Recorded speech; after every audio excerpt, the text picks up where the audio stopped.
some of the information that she didn't want released up until this past week. But on the 30th of this past month, the day before the funeral, I traveled down to Blairsville, Georgia, and myself, for an attorney in Tennessee, filed a lawsuit against DFAX and a gentleman by the name of Lee Cothran.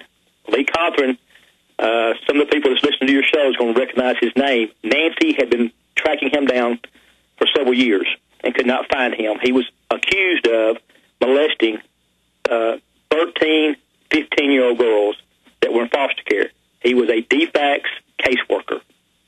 Suddenly he disappeared and nobody could find him. So when Nancy said, Wilkie, can you find him? I found him 4 weeks later just south of Dallas in Texas. He's now about to be served. He's going to have to answer for what he did. So Nancy was about to announce that. We had to keep it under wraps because we had hidden cameras and we had me down there in kind of in harm's way looking for this guy. So we now are going to expose that system, and DFAX just got sued for this. This little girl, who's now 23, is going to make a great witness. We actually waited till her birthday to file it. So Nancy wanted it. That was her number one case. But isn't that suspicious that you're finally honing in on these people and suddenly they both get killed? Well, it's not. I can tell you from experience that the cases that the attorneys would call me in and Nancy would call me in, and the turmoil and the horror that we see every day, it's just you go to bed at night and you see demons. We hardly ever get any good news. And Nancy had really been weighing on her.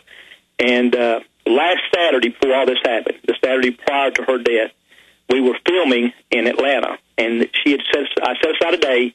I said, bring all your families in. And some of the families found out I was going to be there, and they flew in from Texas and Montana to spend 30 minutes with me. And Nancy sat right there beside me, and we listened to every one of them, filmed them. And I took a break, and I walked outside, and Bruce pulled me off the side like he always does, and we was drinking a bottle of water, and he said, you know how important this is to her that you've done this? I said, yeah, I do. He said these words, and I didn't catch on at that point. He said, no matter what, Wilkie, you get this out there. Don't you let anybody or anything stop you. I said, I'm not going to, Bear. And he said, that's what Nancy wants. So I went back inside, not even thinking anything. Bear often encouraged us to finish. We wrapped up that day at about 7 o'clock that night. I talked with Nancy, and then and actually had dinner with them. And then, but everybody that knew him said he was a great guy. Are you saying he is?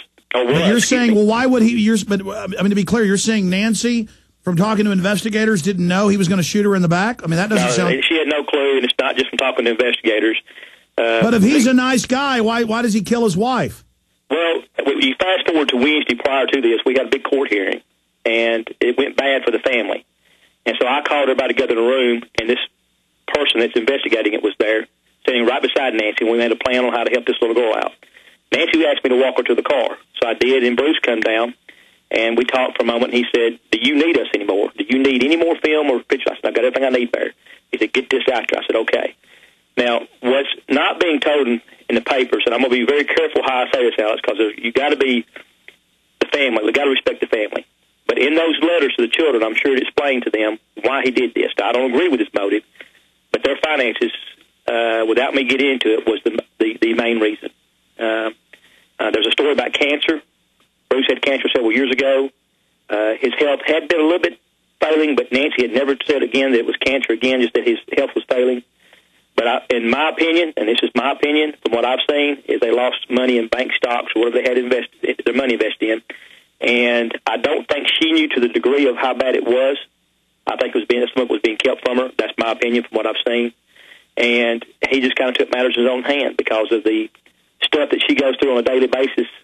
He made a decision that he should have discussed with her, and I can promise you that Nancy Schaefer. So you're saying he was watching her so tore up, watching these pedophiles having their way with the kids and the government not being able to be stopped, that she was so depressed and they were broke that he just said, I'm going to get her out of this right now? Well, I'm not going to use the word depressed or broke. I am going to say that this job is hard on you, and it's a 24-hour day. There's nights you don't sleep. And me and Nancy, when you talk about it, this was her life. If you were around Nancy, this is what she talked about. How do we help this family? How do we help this Well, because child? it was her life, let's leave that now, and I still think it should be investigated, but I know you're a credible guy. I've seen all the great work you've done.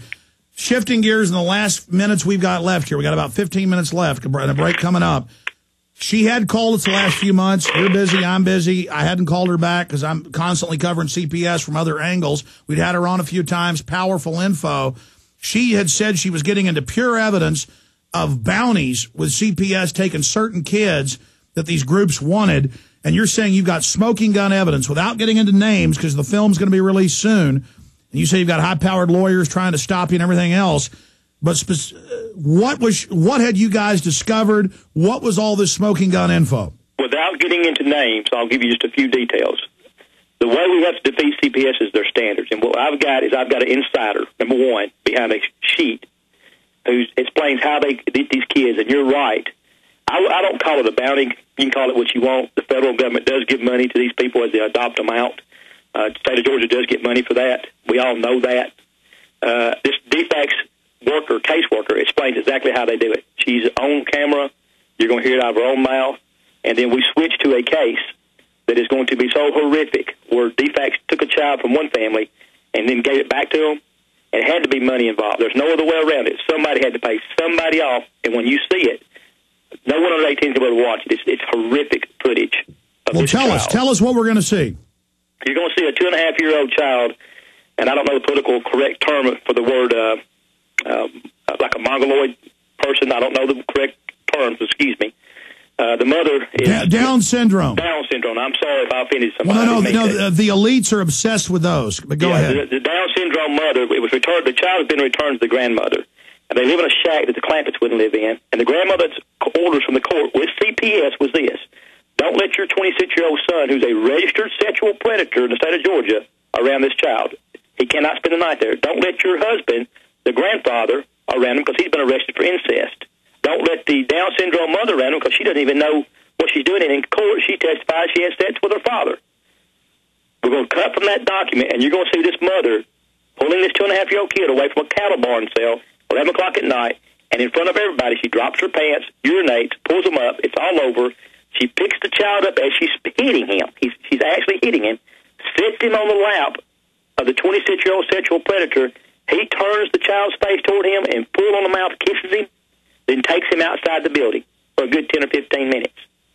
As the mother is picking bugs from her hair and eating them. It's all on film. DFACS knows this for a fact.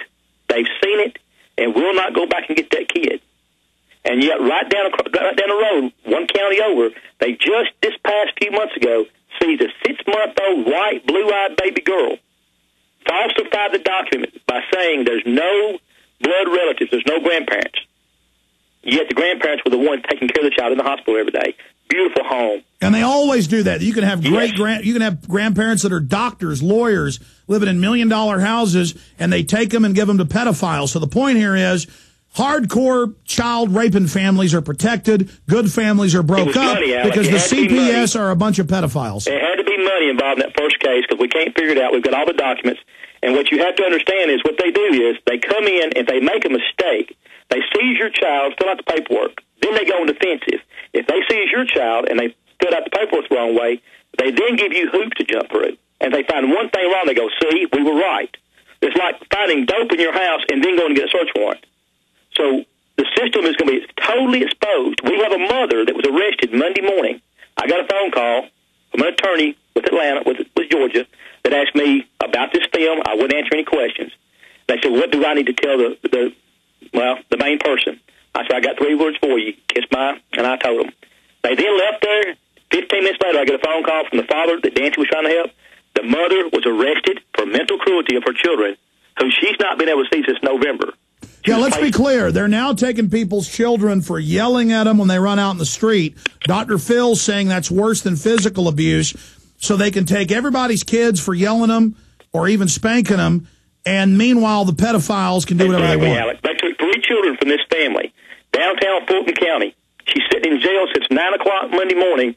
It says no bond. She's there until they decide to set a bond. And she's sitting, and it's no, they're launching a whole new nationwide deal where if you yell at your kids, they take them and give them to the rape rooms. And then meanwhile, if you're a certified abuser or a pedophile, they let you go. And in this case, what happened, the little girl wandered outside. Neighbor finds her. They call the police. She says, a white man chased me. Her dad's about 6'1" black. Great guy. and they arrested him because supposedly now they're saying